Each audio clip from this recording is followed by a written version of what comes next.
Joe Cornish is one of the most celebrated and recognised British landscape photographers alive today. But what makes his work so special? Well, for this video, I've come to this fantastic area of woodland where I'm going to explore 5 things that I think make Joe's work stand out and see how we as mere mortal photographers can not only learn from them, but put them into practice as well.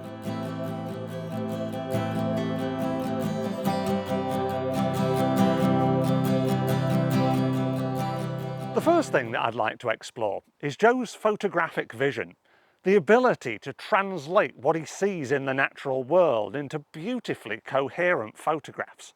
Now, unfortunately, I think that if you have photographic vision, you're born with it. But even if your photographic vision muscles are as puny as my weedy biceps, then I think there are still ways in which we can stretch them and bulk them up. One thing that Joe will often talk about is his connection to the things that he photographs. The way that he goes out to explore locations before even going out with the camera to photograph them. I think sometimes we can be really quick to get our camera out and get snapping, but by exploring locations at different times of the day, in different lighting conditions, in different weather conditions, and at different times of the year, we can really get to know what it is that we actually want to photograph before we rush in and photograph it. Another thing that you can do is look at the work of other photographers. If you find a location that interests you, find other photographers that have photographed it and use the good bits from their work as inspiration for your own. It's a great way of testing the waters to see what works and what doesn't.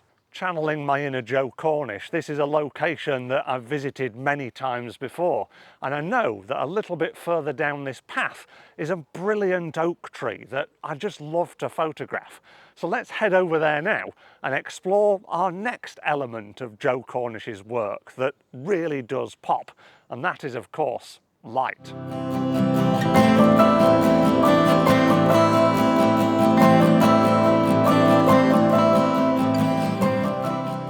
Here it is, my beloved oak tree. Now, Joe Cornish is a champion of photographing in all different types of lighting and weather conditions, apart from maybe direct sunlight, which can often look quite harsh, especially in landscape photography. But I quite like this dappled light that we're getting today. The way that the sun is shining through and capturing the leaves and the top of the branches, and then casting the main body of the tree here and the other branches into shade, as well as the background and the messy trees behind. And I think what we can do is utilize this light to try and highlight the tree and bring it forward from its background, as well as feeling the mood that the scene is creating. I think one of the important things for this shot is to not include the sky at the top of the frame, because what this will have the effect of doing is drawing your eye too far up and maybe even beyond the tree, because that's what lighter parts of our photographs will always do. And I quite like the fact that we've got this balance here between the dappled light on the ferns in the foreground and the leaves and branches at the top, creating almost this sandwich of light and shade. And Joe Cornish always practices this. He uses light to direct our eye through the frame and dictate where us as viewers look when we're looking at his photographs. Another part of photography that Joe Cornish will never shy away from is post-production, as he sees it as a vital part of the process. And when it comes to light, he will often dodge and burn to balance the light and shade within his photographs. And that's what I think I'll probably do with this picture here, intensifying the light on the tree so it draws your eye to it, and maybe darkening the background ever so slightly, so you can still see there's some detail there, but it doesn't look quite as busy. When it comes to composition, you'll very rarely hear Joe Cornish talk about rules and strategies to achieve specific results. Instead, he talks about balance and relationships between the elements within his frame. If we take our oak tree here, what I'm trying to do with this composition is separate it from the background, but also make it feel like the background is surrounding it.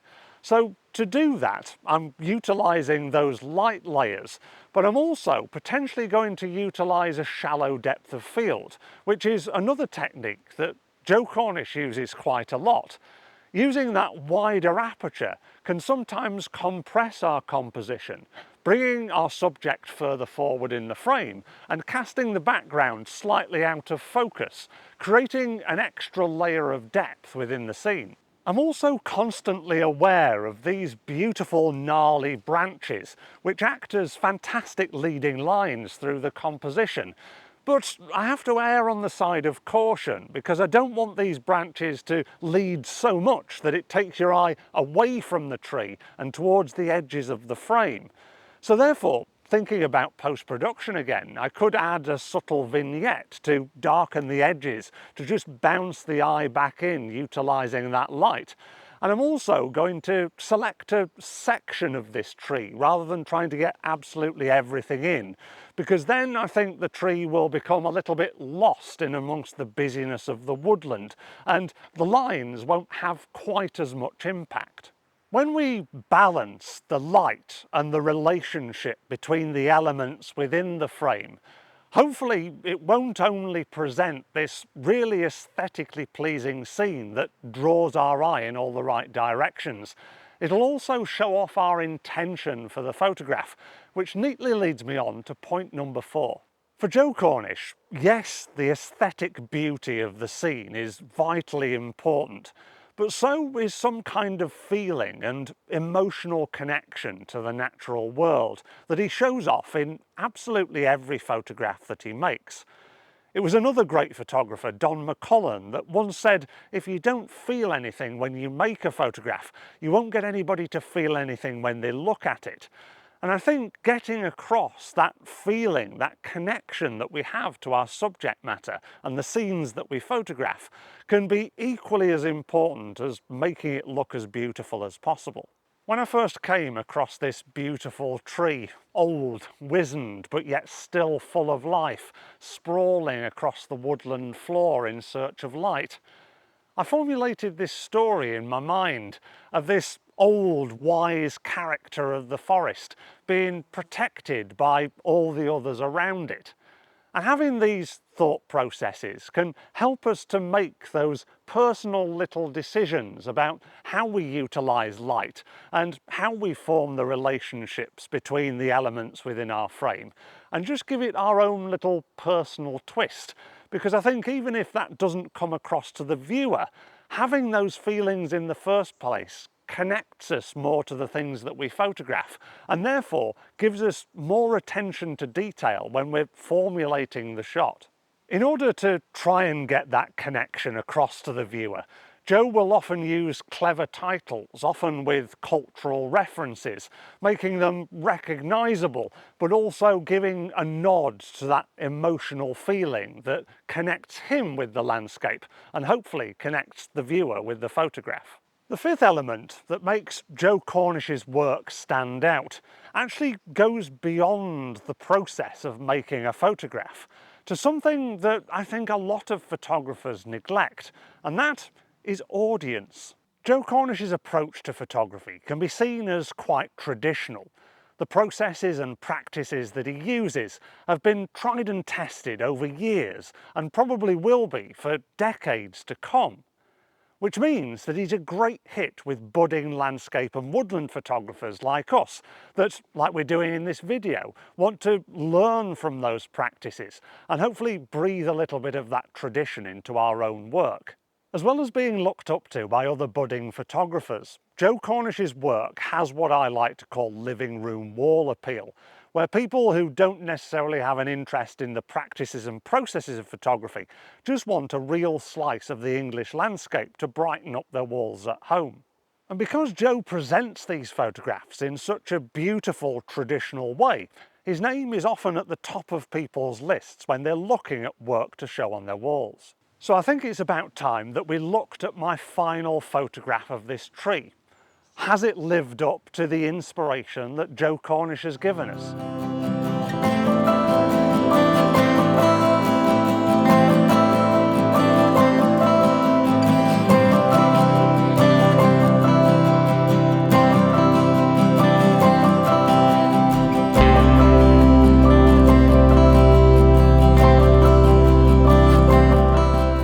If we can learn to bulk up our photography vision muscles by getting under the skin of the location and admiring other photographers' work of it, if we can pay close attention to detail when it comes to light, how it interacts with our subject and potentially illuminates it, if we can look towards the relationships and balance between the elements of our frame, we can potentially inject a little bit of feeling and show off our emotional connection with what we're photographing in order to create beautifully compelling compositions.